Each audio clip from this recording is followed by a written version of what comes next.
meu povo, tudo bem com vocês? E aí, vamos para mais uma aula? O tema de hoje é Reforma Protestante contra a Reforma Católica. Meu nome é Carla Patrícia, professora de História, rumo ao Enem. Vamos lá. Pessoal, a gente ouve muito falar reforma contra a reforma católica, mas o que foi isso mesmo, né?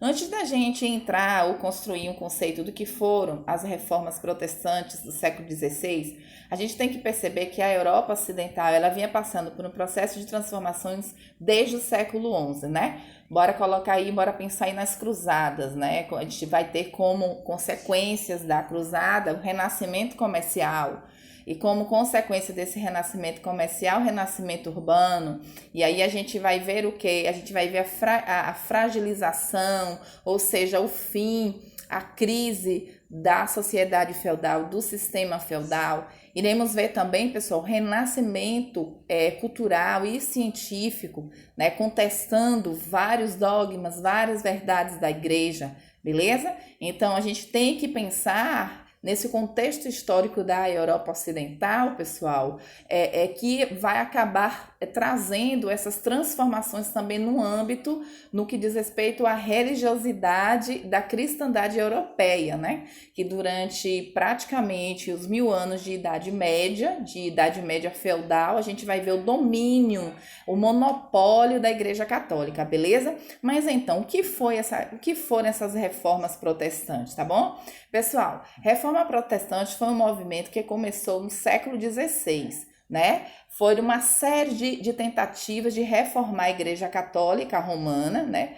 Que ainda vinha em pleno, aí a gente está vendo, em pleno século XVI, ela ainda vinha muito enraizada com ensinamentos ainda da Igreja primitiva, daquele primeiro momento, né? Então, assim, a sociedade estava passando por várias transformações, o próprio saber estava surgindo agora através de questionamentos, né? Então, assim, agora a gente está vivendo em uma sociedade em que o saber não vai mais ser norteado pelo teocentrismo, e sim pelo geocentrismo, né? Então, é uma sociedade que vinha mudando. Então, a igreja ela não estava mais condizente com aquele momento histórico. E aí é dentro da própria igreja que vai surgir os reformadores, que no primeiro momento, como o nome já diz, eles queriam reformar a igreja. A gente só reforma alguma coisa quando não está legal, não é isso? Então, esses reformadores, eles não tinham o objetivo inicial de criar novas doutrinas, beleza? Isso foi apenas consequência, porque a igreja vai se negar a essa reforma. A igreja católica, na pessoa do Papa, vai se negar a isso. E o resultado disso vai ser a divisão dessa cristandade católica e o estabelecimento de várias igrejas que a gente vai chamar de protestantes, que no Brasil, genericamente, a gente chama de evangélicas, beleza? Então, o que é que acontece? Esse que é o nosso tema de hoje. Então, a reforma protestante, ela foi isso, ela foi esse movimento de tentativas de reformadores católicos de repensar essa igreja católica agora do século XVI e com novas necessidades. Beleza, galera, eu trouxe para vocês um esquemazinho aí que vocês vão perceber quais foram as causas. Então, a gente tem a corrupção do clero na pessoa do Papa e dos padres. A gente vai ver também o descontentamento do povo diante dos impostos que eram pagos à igreja. A gente vai ver também como causa um sentimento nacionalista que vai surgir aqui, porque no contexto do século XVI a gente vai ver o que? A formação dos estados nacionais. Então, por exemplo, por que os ingleses tinham que pagar tributo a Roma, se agora a Inglaterra já tinha se formado, se consolidado como Estado Nacional? Portanto, como o próprio rei dizia, ele não tem nada a ver com Roma. Roma fica tão distante, por que ele vai pagar imposto para Roma? Então, a gente vai ver uma série de fatores que vai levar a essa ruptura, né? Muito bem, vamos ver cada um aqui por partes, né? Corrupção do clero católico. Era baseado, pessoal, principalmente na venda de simonias e de indulgências, né? Como você já sabe, a simonia era a venda de falsas relíquias E a indulgência era uma carta emitida pela igreja que dava perdão aos mortos pelos seus pecados, ou seja, um parente vivo pagava pela salvação da alma daquele seu ente querido que havia partido, beleza? E a simonia era um verdadeiro escândalo, porque, por exemplo, como o próprio reformador Martinho Lutero, ele vai dizer: quantos crânios João Batista teve para que cada príncipe burguês tivesse um pedaço do osso do seu crânio em sua casa, né? Os vendedores de simonia chegavam a vender o sangue, ou perdão, o leite da Virgem Maria. Imagine vocês, né? Outra coisa que eles vendiam muito eram lascas de madeira, alegando que era madeira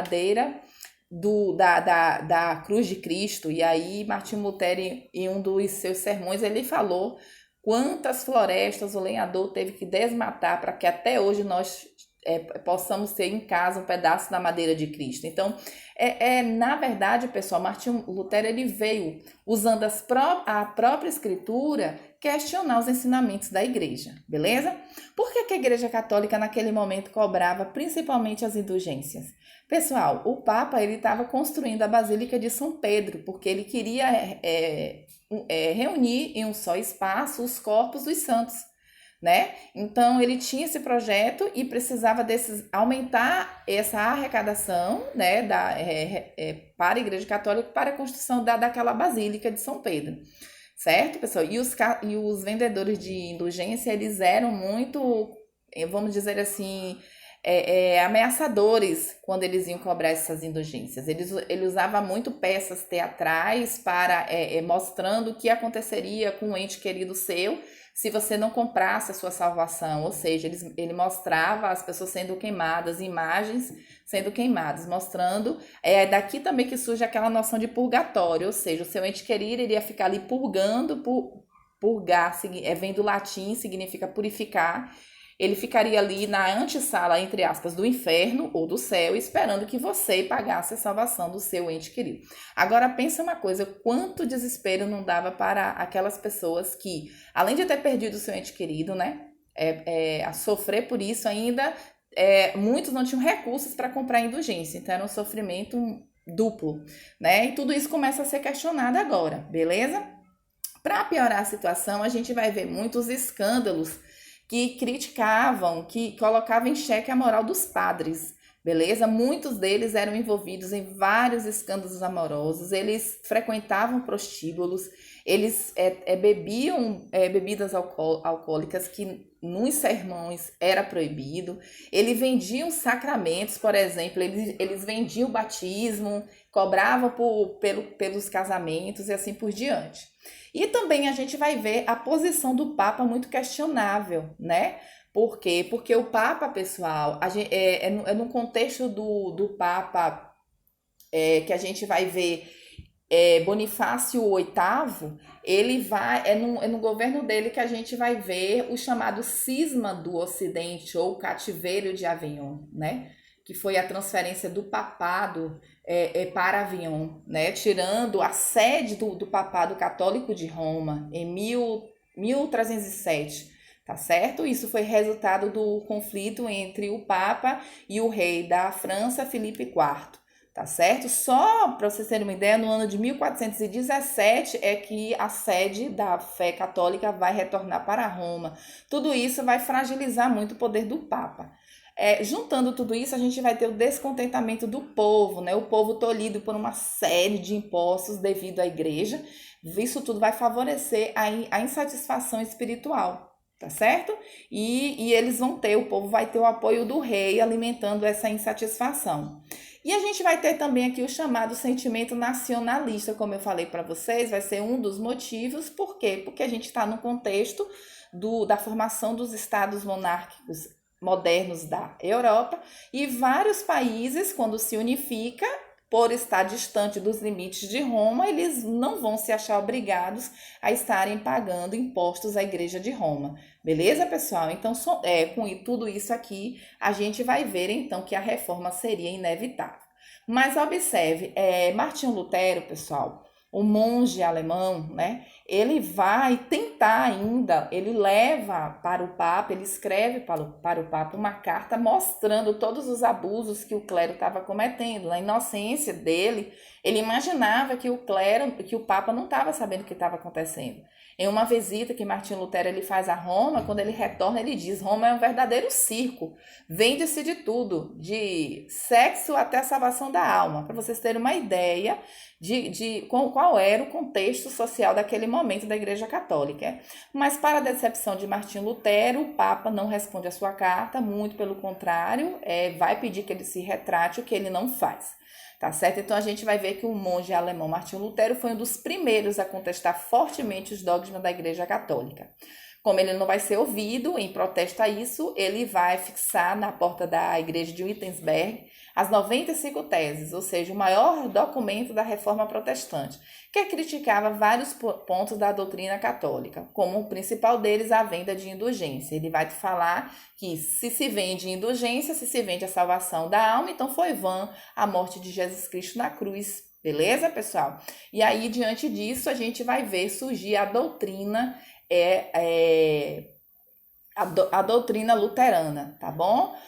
Como consequência da 95 teses, Lutero vai ser excomungado pelo Papa, que na época era Leão X, no ano de 1521. Como também ele não quis se retratar o imperador Carlos V, ele foi expulso do Sacro Império Romano Germânico, né? Como vocês já estudaram a Idade Média lá no início, o Sacro Império Romano Germânico foi uma aliança entre os povos, entre o Reino Franco e a Igreja Católica, né? Ele vai se refugiar num palácio protegido por um príncipe burguês, onde ele vai traduzir o Novo Testamento para o alemão, tá certo? E aí ele defendia, galera, a livre interpretação da Bíblia, tá certo? Quando tudo parecia perdido, um homem lê à luz de velas, o justo viverá pela fé. E aí, defendendo a livre interpretação da Bíblia, Martim acaba fundando a doutrina luterana. Bom, quais são, pessoal? Então, como eu falei para vocês aqui antes, essa imagem mostra, né, como consequência da 95 tese, por Lutero não se retratar, ele é excomungado, tanto do Império, do Sacro Império Romano Germânico, quanto da fé católica, da Igreja Católica. Outra coisa interessante, pessoal, é que no julgamento de Martinho Lutero, quando ele é levado pela Inquisição para se retratar, lá fora começa a se juntar uma grande multidão e começam a protestar pela libertação de Martinho Lutero, daí do nome protestantes, tá? Beleza? Vamos então ao fundamento da doutrina luterana. Primeira coisa, eles defendem que o livro de estudo, o livro sagrado é a Bíblia, é o único livro, única fonte de fé. Tá certo? A Igreja Católica estudava a Bíblia e também Livro dos Santos. A salvação humana, segundo Lutero, viria pela fé em Deus, apenas em Deus. Então ele vai acabar aqui com a adoração de imagens de santos católicos, né? Sacramentos, a Eucaristia, o batismo, rito religioso, um culto simples, que ele falava que ele defendia que o culto deveria ser proferido na língua nacional, ou seja, no idioma que as pessoas entendessem, porque até então a Igreja Católica rezava a missa em latim e os padres de costas para o povo. Martinho Lutero ele vai fazer as missas na língua alemã e olhando para o povo. A área de influência da doutrina luterana vai ser o norte da Alemanha, Dinamarca, Noruega, Suécia e Finlândia. E aí a gente vai ver, pessoal, pegando carona nessa reforma, nós vamos ver o João Calvino. Quem nunca ouviu falar da predestinação, hein? Mas observe que a doutrina calvinista, ela teve origem um pouco antes de João Calvino. Foi com o Ulrich Zwingli, no final do século XV e início do século XVI, né? Ele era um padre suíço radical que favoreceu as bases para a reforma calvinista. Com suas ideias e conversões, ele provocou uma guerra civil e acabou perdendo a vida. Martinho Lutero vai se apropriar desse discurso dele aí também, né? Então, quais são os fundamentos da doutrina calvinista? A gente vai ver que o livro sagrado para eles também vai ser a Bíblia, como única fonte de fé.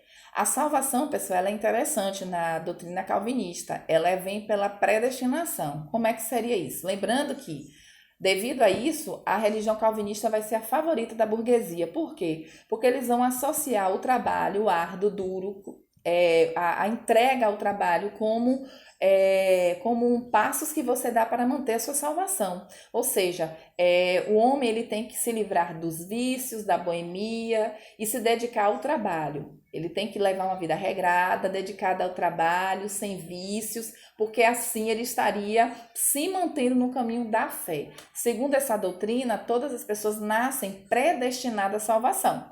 Agora, com suas atitudes, devido ao livre-arbítrio, ele vai abrindo a mão da salvação.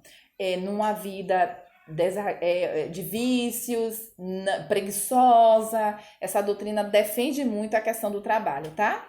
O sacramento da doutrina calvinista vai ser a Eucaristia e o batismo. O rito religioso também vai ser um culto simples na língua nacional.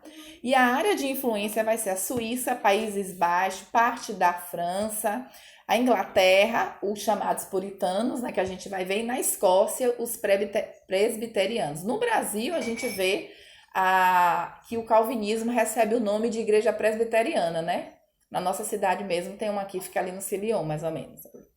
Bom, pegando carona nisso aí, é claro que a gente vai ver quem, pessoal? O rei Henrique VIII, esse gordinho aí de mão na cintura que vocês estão vendo.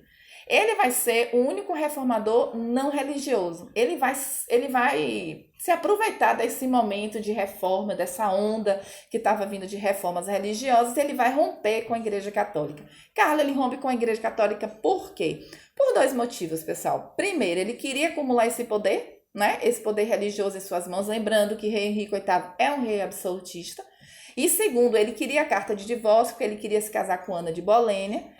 E a Igreja Católica não permite o divórcio. E aí, então, ele rompe com a igreja, formando, então, a Igreja Anglicana, tá certo, pessoal?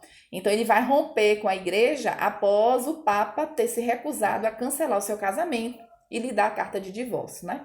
Henrique VIII funda o anglicanismo e aumenta seu poder ainda mais. E também, galera, ele aumenta suas posses, o seu território. Por quê?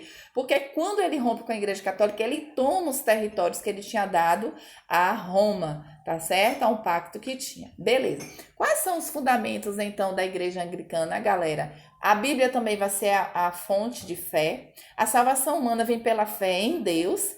Os sacramentos também, Eucaristia e batismo. Rito religioso vai ser um culto conservado de forma católica, por isso que é a igreja anglicana, é por isso que vai ser criada no contexto da Inglaterra os puritanos ali, né? Puritano vem de puro, por quê? Porque eles não aceitavam a religião anglicana porque ela tinha muita liturgia católica, tá certo, pessoal?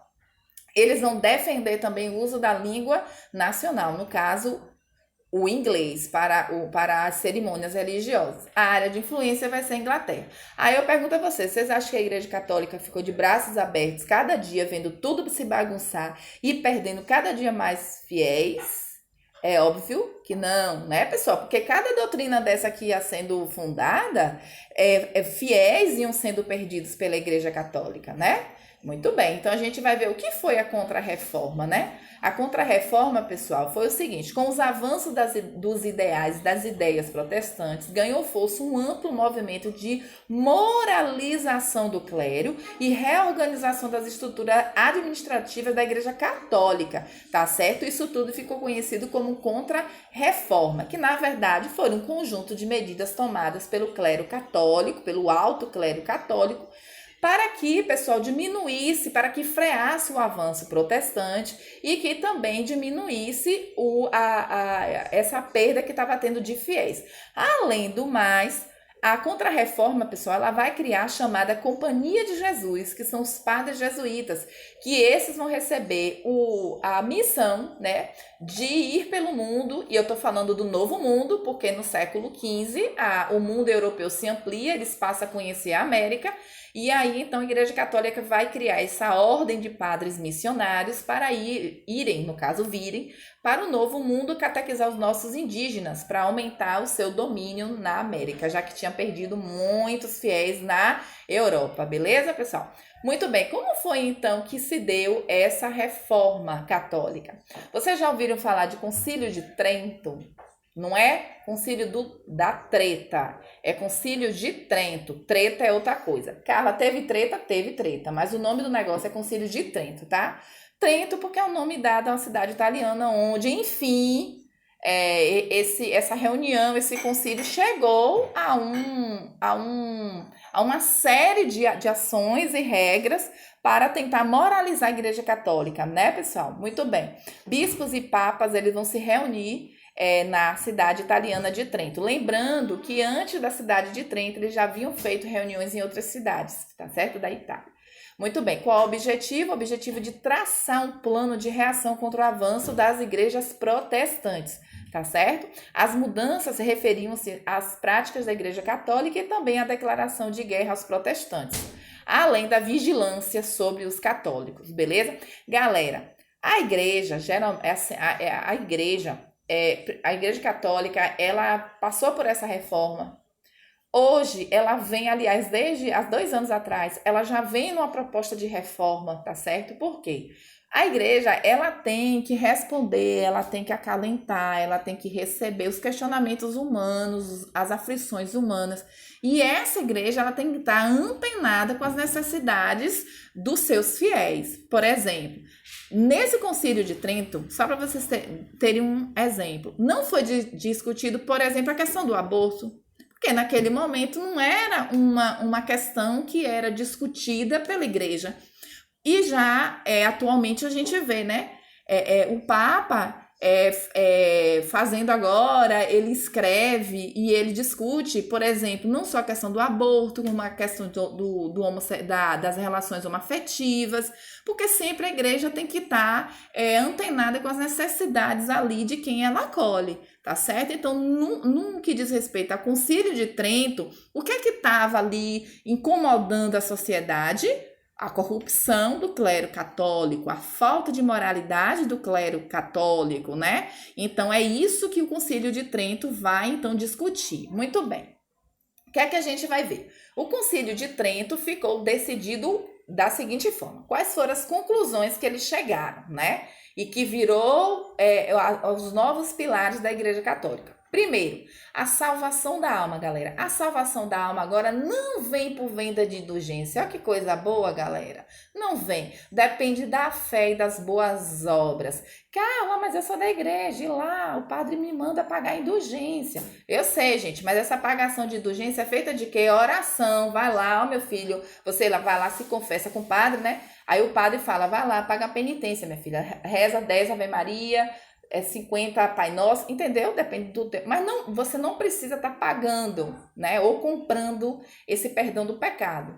Isso mudou aonde, galera? A partir do Concílio de Trento. A salvação da alma agora basta que você o quê? Se arrependa dos seus pecados, tenha fé e boas obras. Porque ele fala que a fé sem obra é morta, tá certo? Fonte de fé. A fonte de fé, pessoal, é a Bíblia, continua sendo a Bíblia. E segundo eles, melhor interpretada pela igreja. Guardem isso. Enquanto Martinho Lutero defende a livre interpretação da Bíblia, portanto, as igrejas protestantes de hoje, as evangélicas no Brasil, vão defender a livre interpretação da Bíblia. Até então, na reforma do Concílio de Trento, a igreja ainda defende que quem melhor deve interpretar a Bíblia são eles, ou seja, a própria igreja, beleza? Isso é uma tradição para eles religiosa. Muito bem, a missa e a presença de Cristo. Como é que é isso? A igreja reafirmou que no ato da Eucaristia, né, ocorria a presença real de Jesus Cristo no pão e no vinho. Deixa eu só explicar. Os evangélicos, os protestantes, eles celebram a chamada Santa Ceia, né? Uma vez por mês, no domingo de manhã, todo mundo se reúne e reproduz aquela imagem da Santa Ceia. Só que, pessoal, eles consideram o pão e o vinho uma simbologia. Já a Igreja Católica, ela vai reafirmar que é na Eucaristia do pão e do vinho, ali aquele vinho se torna mesmo o sangue de Cristo. E é naquele momento que você vai receber a presença de Cristo. Significa dizer, se você é católico, não vai para a missa, não participa da Eucaristia, Deus não está em você. Abre o olho, viu? Vai para a igreja. Ó, bora lá. Tribunal do Santo Ofício. O Tribunal do Santo Ofício, pessoal, foi justamente o quê? Vai substituir a chamada Inquisição. Só mudou de nome, viu, gente? Mas vai continuar com as mesmas práticas. Qual era, Carla? Punir e condenar os acusados de heresia. E para finalizar, a gente tem o quê? A criação do Index Librorum Prohibition, que era o quê? A lista de livros proibidos. A Igreja Católica, tentando controlar ainda mais o seu intelecto, ela vai, com o Conselho de Trento, fazer uma lista de livros de leitura proibida pelos cristãos católicos. Lógico, vai ser livros de Lutero, de Calvino, entre outros, né, pessoal? Então, assim, se você era, nesse momento, um bom católico, você não poderia ler esses livros. Beleza, gente? Galera, é isso aí. Espero que vocês tenham gostado, tenham aprendido. Um beijo, bons estudos e até a nossa próxima videoaula, beleza? Beijão!